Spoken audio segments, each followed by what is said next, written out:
Murid-murid, apakah struktur yang dapat anda perhatikan di sini? Struktur ini dikenali sebagai organ jantung. Jantung akan mengepam darah ke seluruh bahagian badan melalui salur-salur darah, iaitu arteri, vena dan kapilari darah. Sistem peredaran darah dalam haiwan, contohnya manusia, dikenali sebagai sistem peredaran darah ganda dua lengkap. Sistem ini merangkumi dua sistem, iaitu sistem peredaran pulmonari dan sistem peredaran sistemik. Ya murid-murid, rajah seterusnya merupakan sistem pengangkutan dalam tumbuhan. Terdapat dua struktur yang bertanggungjawab dalam pengangkutan dalam tumbuhan, iaitu xilem dan phloem. Salam sejahtera, saya Cikgu Mahfariza, guru sains anda pada hari ini. Dan topik yang akan dipelajari adalah daripada bab 3, tingkatan 3, iaitu sistem peredaran darah dalam haiwan dan sistem pengangkutan dalam tumbuhan.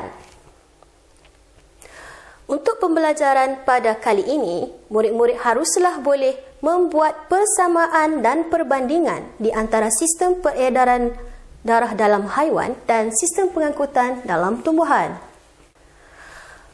Kajian sistem peredaran darah dalam haiwan dan sistem pengangkutan dalam tumbuhan telah menyedarkan kita tentang keunikan sistem peredaran kepada kesinambungan kehidupan organisma ciptaan Tuhan. Apakah persamaan dan perbezaan antara sistem pengangkutan darah dalam haiwan dengan sistem pengangkutan dalam tumbuhan? Mari kita perhatikan rajah ini. Secara ringkasnya, kedua-dua sistem ini merupakan satu sistem pengangkutan. Sistem ini mengangkut air, nutrien dan bahan terlarut. Sistem ini wujud dalam organisma kompleks. Adakah anda faham dengan rajah yang ditunjukkan ini? Bagus dan syabas. Struktur sistem peredaran darah dalam haiwan, strukturnya adalah dalam bentuk tiub dengan jantung dan mempunyai injap, manakala sistem pengangkutan dalam tumbuhan adalah dalam bentuk salur tanpa pam. Jenis salur pengangkutan. Sistem peredaran darah dalam haiwan mempunyai 3 salur, iaitu arteri, vena dan kapilari, manakala sistem pengangkutan dalam tumbuhan mempunyai 2 salur, iaitu xilem dan phloem. Sambungan antara salur pengangkutan. Sistem peredaran darah dalam haiwan merupakan salur yang bersambung dan berterusan, manakala sistem pengangkutan dalam tumbuhan merupakan salur yang tidak bersambung, iaitu xilem dan phloem mempunyai salur yang berlainan kerana fungsinya yang juga berbeza. Seterusnya, marilah kita saksikan pula video berkenaan persamaan dan perbezaan sistem peredaran darah dalam haiwan dan sistem pengangkutan dalam tumbuhan pada pautan yang diberikan.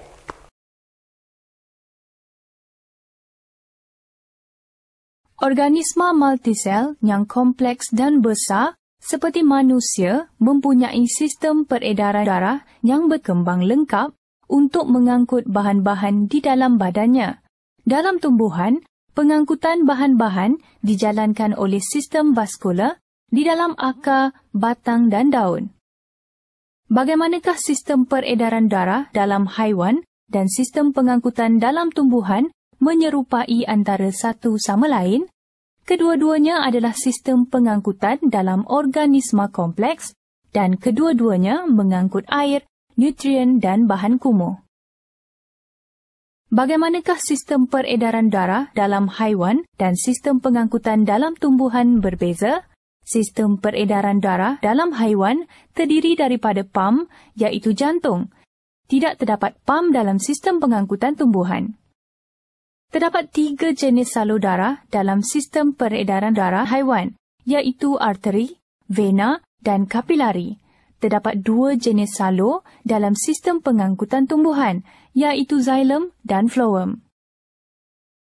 Arteri, vena dan kapilari adalah bersambung untuk membentuk satu salur darah yang berterusan dalam sistem peredaran darah haiwan. Dalam sistem pengangkutan tumbuhan, phloem dan xilem tidak bersambung. Phloem mengangkut sukrosa dari daun ke bahagian tumbuhan yang lain dan xylem mengangkut air dan mineral dari akar ke daun. Ya murid-murid, adakah kamu semua lebih faham mengenai tajuk pembelajaran kita pada kali ini setelah menonton video sebentar tadi? Cikgu harap kamu semua bertambah faham dan mendapat maklumat tambahan yang akan membantu meningkatkan pengetahuan kamu semua. Baiklah, kita sudah sampai ke pertengahan pembelajaran. Sebagai pengukuhan, murid-murid haruslah boleh mencuba untuk menjawab soalan yang dibekalkan ini. Praktis formatif 3.5. 1. Berikan satu persamaan dan satu perbezaan antara sistem peredaran darah dalam haiwan dengan sistem pengangkutan dalam tumbuhan. 2. Mengapakah kita patut mensyukuri keunikan sistem peredaran darah dalam kesinambungan kehidupan organisma? Seperti biasa, murid-murid boleh membuat rujukan ataupun berbincang sesama rakan untuk mendapatkan jawapan yang betul. Akhir sekali, cikgu berharap murid-murid sudah pun boleh membanding beza di antara sistem peredaran darah dalam haiwan dan sistem pengangkutan dalam tumbuhan.